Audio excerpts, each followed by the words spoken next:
छोटी सी कहानी अपनी बात में पूरी कर दूंगा।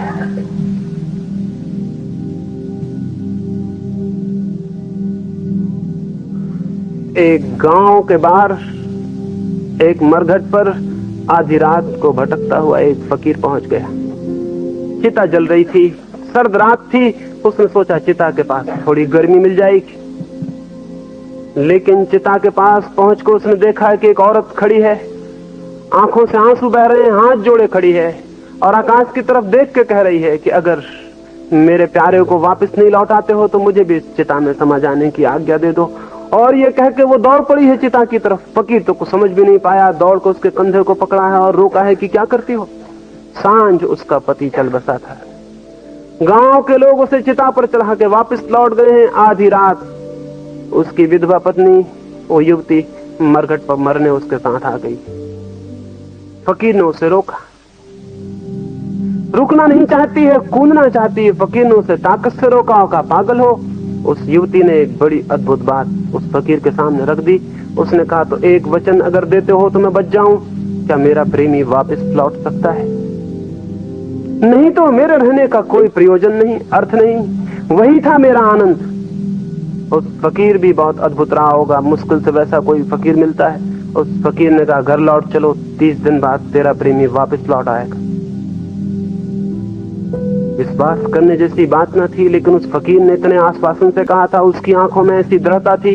वो स्त्री वापस लौट आई। उसने कहा कोई हर्ज नहीं, 30 दिन बाद भी मैं मर सकती हूँ। 30 दिन प्रतीक्षा करना कोई लंबा समय न था। गांव भर में खबर फैल गई, गांव भर में चर्चा हो गई। उस स्त्री ने अपनी चूड़ियां भी नहीं फोड़ी। उस फकीर ने कहा चूड़ियां फोड़ने की जरूरत नहीं, लौट आएगा तेरा प्रेमी, तू विधवा नहीं हुई है।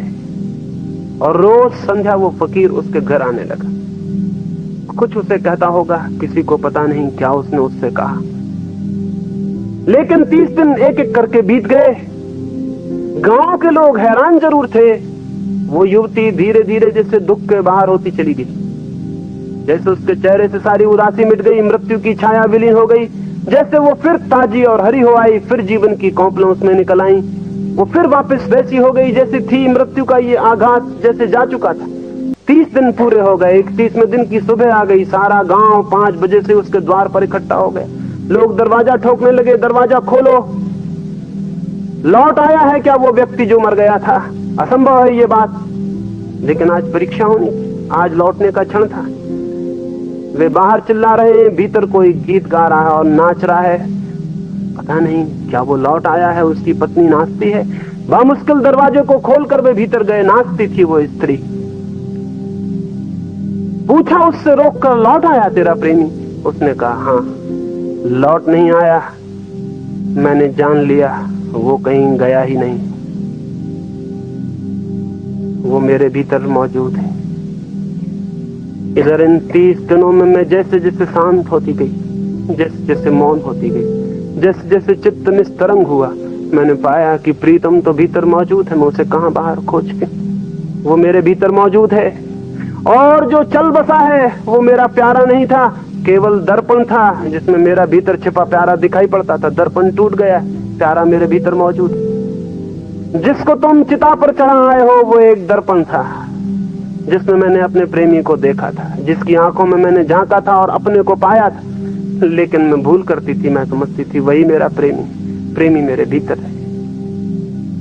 जगत एक दर्पण है, प्रेमी भीतर है। लेकिन जो शांत होता है, मौन होता है, वो उसे खोज लेता है। उसी प्रेमी को पा लेने का रास्ता धर्म है।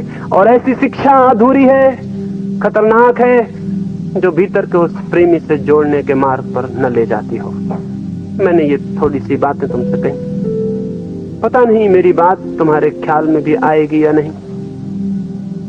पता नहीं किसी दिन तुम उस राह पर चलोगे या नहीं जो परमात्मा से मिला देती है और प्रेम के सागर तक ले जाती है। लेकिन मैंने अपनी बात कह दी।